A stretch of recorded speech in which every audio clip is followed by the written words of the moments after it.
The violent reaction in Ferguson is a blow for organizations that call for peaceful protest. NAACP President and CEO Cornell William Brooks is with us now from Ferguson. Good morning. Good morning. So your reaction to this grand jury decision? My reaction is one of deep sorrow and pain. This grand jury decision represents salt in the wound of a brutal injustice. The people in this community and across the country are quite simply saddened and outraged. Mr. Brooks, when you hear that the physical evidence actually backs up Officer Wilson's version of the story, what do you say to that? What I say to that is that the grand jury has spoken, but many people across the country are quite saddened and disappointed and lack confidence in the grand jury process, where you have prosecutors all across the country who question the process of dumping mountains of evidence into the laps of grand jurors. This is not a process that inspires confidence, but the critical question for us is, what do we do next? How do we move forward, and how do we bring about justice in the midst of injustice? That's the question. That was exactly the question I wanted to ask you. So what is your answer?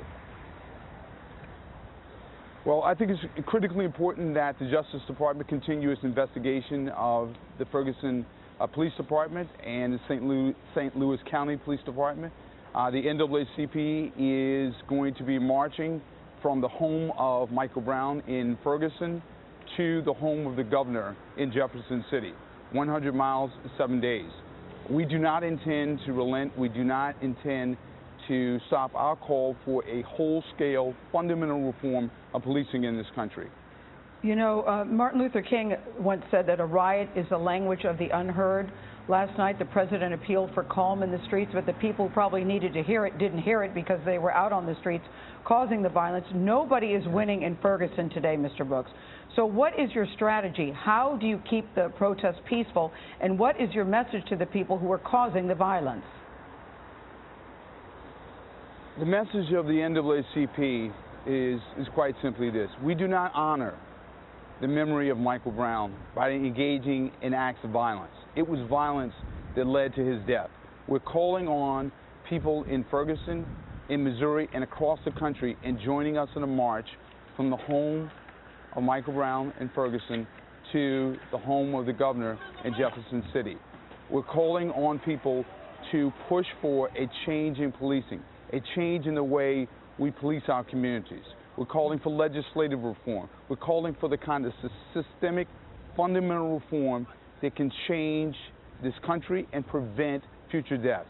We have Michael Brown, we have Eric Garner, we have a litany and a list of young people who have lost their lives at the hands of police.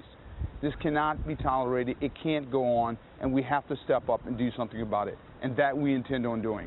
All right, Cornell William Brooks, we thank you for joining us this morning.